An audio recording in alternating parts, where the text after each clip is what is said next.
गुरुदेव भगवान की जय। प्यारे कृष्ण कन्हैया लाल की जय। श्री गर्ग संहिता 11वां अध्याय गोलोक खंड चल रहा है। प्रथम खंड। कल बलराम जी का जन्म हो चुका है। आज भगवान का वसुदेव देवकी में आवेश, देवताओं द्वारा उनका स्तवन, आविर्भाव काल, अवतार विग्रह की झांकी, वसुदेव देवकी कृत भगवत स्तवन, भगवान द्वारा उनके पूर्व जन्म के वृत्तांत वर्णन पूर्वक अपने को नंद भवन में पहुंचाने का आदेश, कंस द्वारा नंद कन्या योग माया से कृष्ण के प्राकट्य की बात जानकर पश्चाताप पूर्वक वसुदेव देवकी को बंधन मुक्त करना, क्षमा मांगना और दैत्यों को बाल वध का आदेश देना। श्री नारद जी कहते हैं, मिथिलेश्वर, तदनंतर परात्पर एवं परिपूर्णतम साक्षात भगवान श्री कृष्ण पहले वसुदेव जी के मन में आविष्ट हुए। भगवान का आवेश होते ही महामना वसुदेव सूर्य, चंद्रमा और अग्नि के समान महान तेज से उद्भासित हो उठे, मानो उनके रूप में दूसरे यज्ञ नारायण ही प्रकट हो गए हों। फिर सबको अभय देने वाले श्री कृष्ण देवी देवकी के गर्भ में आविष्ट हुए। इससे उस कारागृह में देवकी उसी तरह दिव्य दीप्ति से दमक उठी जैसे घनमाला में चपला चमक उठती है। देवकी के उस तेजस्वी रूप को देखकर कंस मन ही मन भय से व्याकुल होकर बोला, यह मेरा प्राण हंता आ गया, क्योंकि इसके पहले यह ऐसी तेजस्विनी नहीं थी। इस शिशु को जन्म लेते ही मैं अवश्य मार डालूंगा। यूं कहकर वह भय से बेहुअल हो उस बालक के जन्म की प्रतीक्षा करने लगा। भय के कारण अपने पूर्व शत्रु भगवान विष्णु का चिंतन करते हुए वह सर्वत्र उन्हीं को देखने लगा। अहो, दृढ़ता पूर्वक वैर बंध जाने से भगवान कृष्ण का भी प्रत्यक्ष की भांति दर्शन होने लगता है। इसलिए असुर श्री कृष्ण की प्राप्ति के उद्देश्य से ही उनके साथ वैर करते हैं। जब भगवान गर्भ में आविष्ट हुए तब ब्रह्मादि देवता तथा अश्मदादि नारद प्रभृति मुनीश्वर वसुदेव के ग्रह के ऊपर आकाश में स्थित हो भगवान को प्रणाम करके उनकी स्तुति करने लगे। देवता बोले, जागृत, स्वप्न आदि अवस्थाओं में प्रतीत होने वाले विश्व के जो एकमात्र हेतु होते हुए भी अहेतु हैं, जिनके गुणों का आश्रय लेकर ही ये प्राणी समुदाय सब ओर विचरते हैं, तथा जैसे अग्नि से निकलकर सब ओर फैले हुए विस्फुलिंग चिंगारियां पुनः उसमें प्रवेश नहीं करते, उसी प्रकार महातत्व इंद्रिय वर्ग तथा उनके अधिष्ठाता देव समुदाय जिनसे प्रकट हो पुनः उनमें प्रवेश नहीं पाते, उन परमात्मा आप भगवान श्री कृष्ण को हमारा सादर नमस्कार है। बलवानों में भी सबसे अधिक बलिष्ठ, यह काल भी जिन पर शासन करने में समर्थ नहीं है, माया भी जिन पर कोई प्रभाव नहीं डाल सकती, तथा नित्य शब्द वेद जिनको अपना विषय नहीं बना पाता, उन परम अमृत प्रशांत शुद्ध परात्पर पूर्ण ब्रह्म स्वरूप आप भगवान की हम शरण में आए हैं। जिन परमेश्वर के अंशावतार, अंशांशावतार, कलावतार, आवेशावतार तथा पूर्ण अवतार सहित विभिन्न अवतारों द्वारा इस विश्व के सृष्टि पालन आदि कार्य संपादित होते हैं, उन्हीं पूर्ण से भी परे परिपूर्णतम भगवान श्री कृष्ण को हम प्रणाम करते हैं। प्रभु, अतीत, वर्तमान और अनागत भविष्य मनवंतरों, युगों तथा कल्पों में आप अपने अंश और कला द्वारा अवतार विग्रह धारण करते हैं, किंतु आज ही वह सौभाग्यपूर्ण अवसर आया है जबकि आप अपने परिपूर्णतम धाम तेजःपुंज का यहाँ विस्तार कर रहे हैं।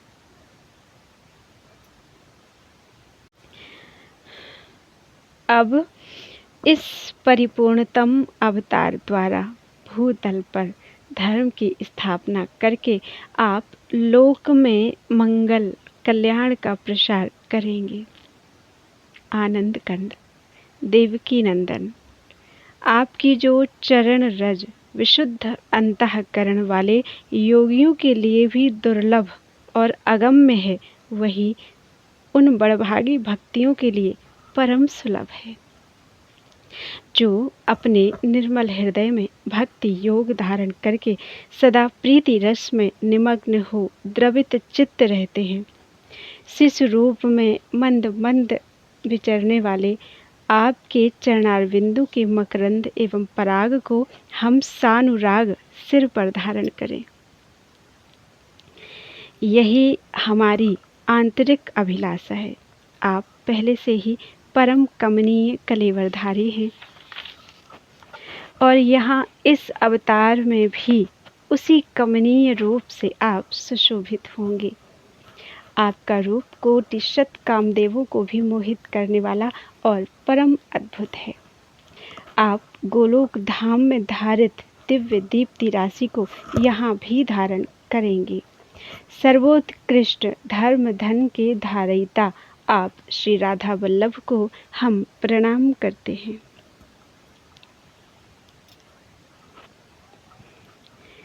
यज्जागरादिषु भवेषु परम यहेतुर्हेतुः स्विदस्य विचरन्ति गुणाश्रयेण नैतद्विशन्ति महदिन्द्रियदेव संघास्तस्मै नमोऽग्निमिव विस्तृतविस्फुलिङ्गः नैवेशितुं प्रभुरयं बलिनां बलीयान् माया न शब्द उत नो विषयीकरोति तद्ब्रह्म पूर्णम् अमृतं परमं प्रशान्तं शुद्धं परात् परतरं शरणं गताः स्मः। अंशांश काश कलाद्यवतार वृन्दैरावेश पूर्ण सहितैश्च परस्य यस्य सर्गादयः किल भवन्ति तमेव कृष्णं पूर्णात् परं तु परिपूर्णतमं नताः स्म।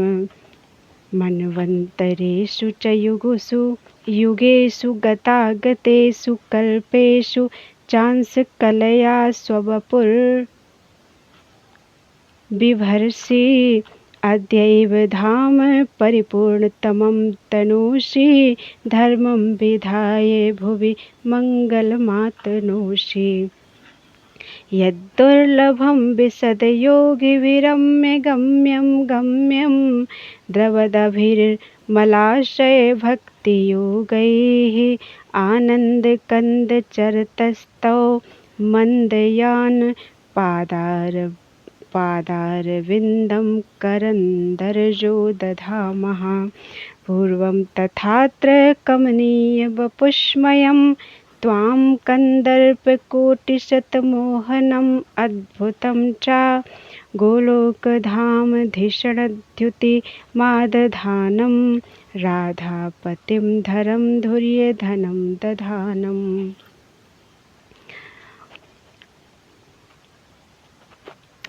उस समय मुनियों सहित ब्रह्मा आदि सब देवता श्री हरि को नमस्कार करके उनकी महिमा का गान तथा स्वभाव की प्रशंसा करते हुए प्रसन्नता पूर्वक अपने अपने धाम को चले गए।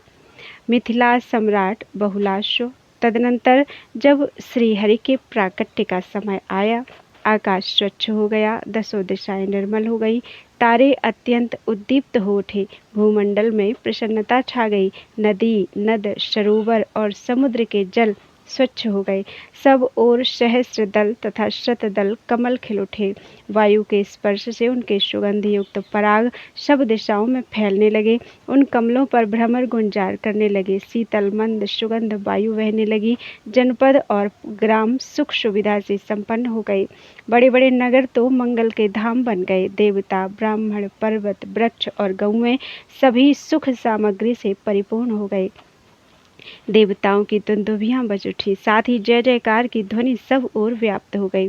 महाराज, जहाँ तहाँ सब जगह सबका परम मंगल हो गया। गायन कला में निपुण विद्याधर, गंधर्व, सिद्ध, किन्नर तथा चारण गीत गाने लगे। देवता लोग स्तोत्र पढ़कर उन परम पुरुष का स्तवन करने लगे। देवलोक में गंधर्व तथा विद्याधरियां आनंद मग्न होकर नाचने लगी। मुख्य मुख्य देवता पारिजात, मंदार तथा मालती के मनोरम फूल बरसाने लगे और मेघ गर्जना करते हुए जल की वृष्टि करने लगे। भाद्रपद मास कृष्ण पक्ष रोहिणी नक्षत्र हर्षण योग तथा वृष लग्न में अष्टमी तिथि को आधी रात के समय चंद्रोदय काल में, जबकि जगत में अंधकार छा रहा था, वसुदेव मंदिर में देवकी के गर्भ से साक्षात श्री हरि प्रकट हो गए।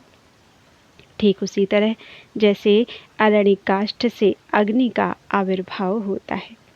कंठ में प्रकाशमान स्वच्छ एवं विचित्र मुक्ताहार, वक्ष पर शोभा प्रभा समन्वित सुंदर कौस्तुभ मणि तथा रत्नों की माला, चरणों में नूपुर तथा बाहों में बाजूबंद धारण किए भगवान मंडलाकार प्रभा पुंज से उद्भासित हो रहे थे। मस्तक पर किरीट तथा कानों में कुंडल युगल बाल रवि के सदृश उद्दीप्त हो रहे थे। कलाइयों में प्रज्वलित अग्नि के समान कांतिमान अद्भुत कंकण हिल रहे थे। कटी की करधनी में जो डोर या जंजीर लगी थी, उसकी प्रभा विद्युत के समान सब ओर व्याप्त हो रही थी। कंठ देश में कमलों की माला शोभा पाती थी, जिसके ऊपर मधुलोलुप मधुकर मंडरा रहे थे। उनके श्री अंगों पर जो दिव्य पीत वस्त्र था, वह नूतन तपाए हुए जाम्बू नद सुवर्ण की शोभा को तिरस्कृत कर रहा था। श्याम सुंदर विग्रह पर सुशोभित वह पीतांबर विद्युत विलास से विलसित नील मेघ के सौभाग्यपूर्ण सौंदर्य को छीने लेता था। मुख के ऊपर शिरोदेश में काले काले घुंघराले केश शोभा पाते थे। मुख चंद्र की चंचल रश्मियां वहां का संपूर्ण अंधकार दूर किए देती थी। वह परम सुंदर सुभद आनंद प्रफुल्ल इंद्रिवर सदृश युगल नेत्रों से सुशोभित था। उस पर विचित्र रीति से मनोहर पत्र रचना की गई थी, जिससे मंडित अभिराम मुख सदैव करोड़ों कामदेवों को मोहे लेता था। वे परिपूर्णतम परात्पर भगवान मधुर ध्वनि से वेणु बजाने में तत्पर थे। स्फुरदच्छ विचित्र हारिणम बिलसत कौस्तुभ रत्न हारिणम परिधिद्युति नूपुरांगदम धूत बालार्क किरीट कुंडलम चलदद्भुत वह्नि कंकणम चलदूर्जद गुणमेखलाचितं मधुव्रध्वनि पद्ममालिनं नवजाम्बूनद दिव्यवाशसं सतडित घन दिव्य सौभगं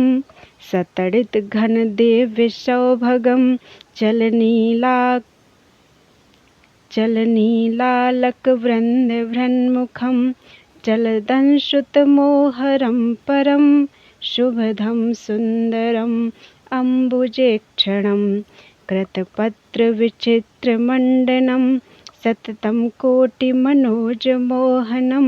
परिपूर्णतमं परात्परं कलवेणुध्वनिवाद्य तत्परम्। ऐसे पुत्र का अवलोकन करके यदुकुल तिलक वसुदेव जी के नेत्र भगवान के जन्मोत्सव जनित आनंद से खिल उठे। फिर उन्होंने शीघ्र ही ब्राह्मणों को 1,00,000 गोदान करने का मन ही मन संकल्प किया। सूतिकागार में प्रभु का आविर्भाव प्रत्यक्ष हो गया। इससे वसुदेव जी का सारा भय जाता रहा। वे अत्यंत विस्मित हो हाथ जोड़कर आदि अंत रहित श्रीहरि को प्रणाम करके स्तोत्रों द्वारा उनका स्तवन करने लगे।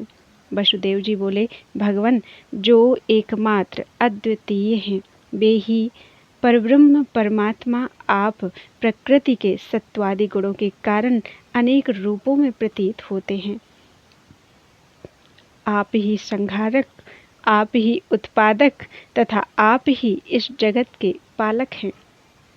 हे आदिदेव, हे त्रिभुवन पते, परात्मन परमात्मन, जैसे स्फटिक मणि औपाधिक रंगों से लिप्त नहीं होती, उसी प्रकार आप देह के वर्णों से निर्लिप्त ही रहते हैं। ऐसे आप परमेश्वर को मेरा नमस्कार है। जैसे ईंधन में आग छिपी रहती है, उसी तरह आप अव्यक्त रूप से इस संपूर्ण जगत में विद्यमान हैं, तथा जैसे आकाश सबके भीतर और बाहर भी रहता है, उसी प्रकार आप सबके भीतर और बाहर भी स्थित हैं। आप ही पृथ्वी की भांति इस समस्त जगत के आधार हैं, सबके साक्षी हैं, तथा वायु की भांति सर्वत्र जाने की शक्ति रखते हैं। आप गौ, देवता, ब्राह्मण, अपने भक्त जन तथा बछड़ों के पालक हैं और उद्भट भूभार का हरण करने के लिए ही मेरे घर में अवतीर्ण हुए हैं। इस भूतल पर समस्त पुरुषोत्तमों से भी उत्तम आप ही हैं। भुवन पते, पापी कंस से मुझे बचाइए। श्री वसुदेव उवाच। एको यः प्रकृतिगुणैरनेकधासी हर्ता त्वं जनक उतास्य पालकस्त्वं निर्लिप्तः स्फटिक इवाद्य देहवर्णः तस्मै श्रीभुवनपते नमामि तुभ्यम्। एधस्सु त्वनल इवात्र वर्तमानो यो अन्तस्थो बहिरपि चाम्बरं यथा हि आधारो धरणिरिवास्य सर्वसाक्षी तस्मै ते नम यो सर्वगो नभस्वान्। भूभारोद्भटहरणार्थमेव जातो गोदेव द्विज निज वत्सपालकोशी गेहे मे भुवि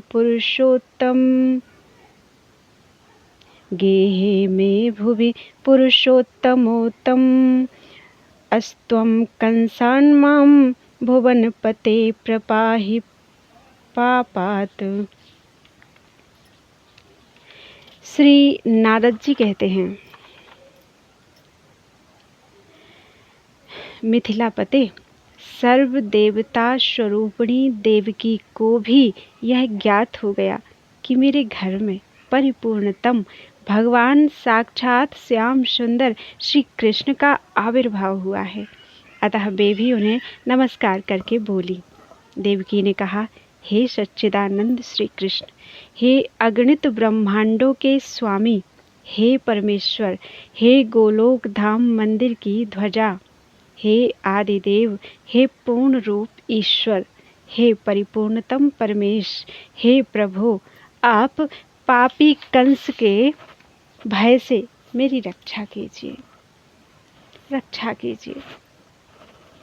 हे कृष्ण, हे विगणितांडपते परेश, गोलोक धामधिषण ध्वज आदिदेव, पूर्णेश पूर्ण परिपूर्णतम प्रभो मां त्वं पाहि पाहि परमेश्वर कंस पापात्।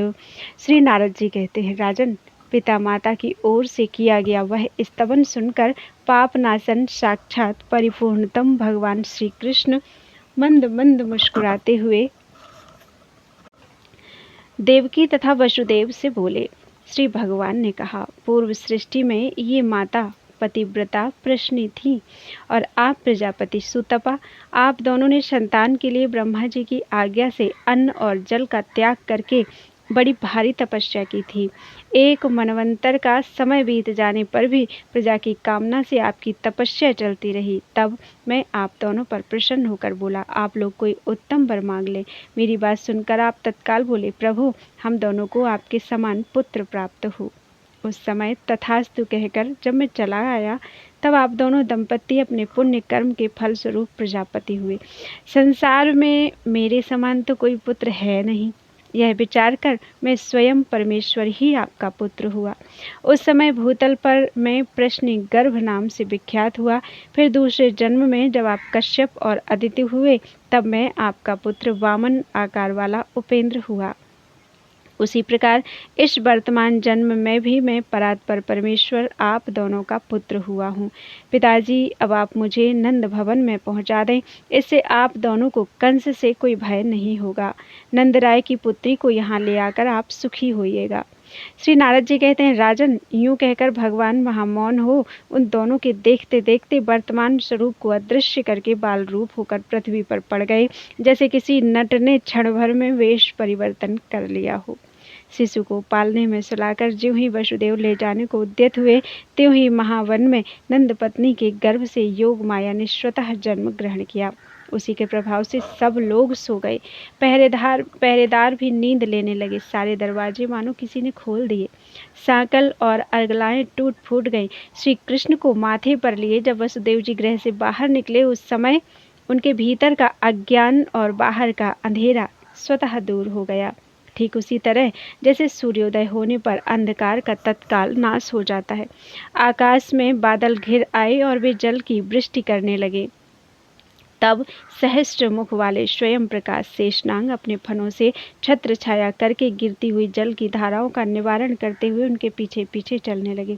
उस समय यमुना में जल के वेग से बहने के कारण ऊंची लहरें उठती और भंवरें पड़ रही थीं।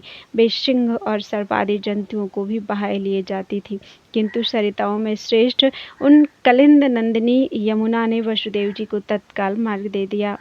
नंदराय जी का सारा वृज गाढ़ी नींद में सो रहा था।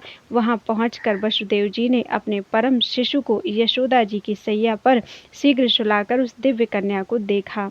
यशोदा जी की उस कन्या को गोद में लेकर वसुदेव जी पुनः अपने घर लौट आए। वे यमुना जी को पार करके पूर्ववत अपने घर में स्थित हो गए। उधर गोपी यशोदा को इतना ही ज्ञात हुआ कि उसे कोई पुत्र या पुत्री हुई है।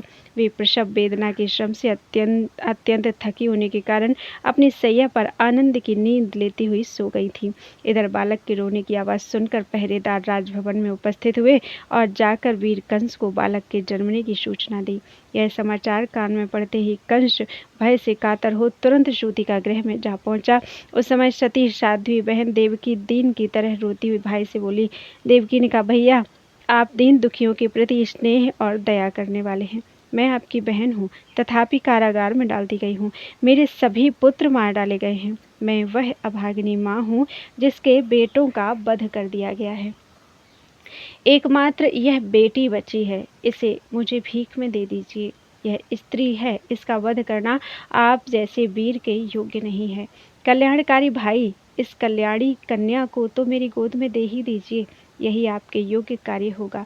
श्री नारद जी कहते हैं, राजन, देवकी के मुंह पर आंसुओं की धारा बह रही थी।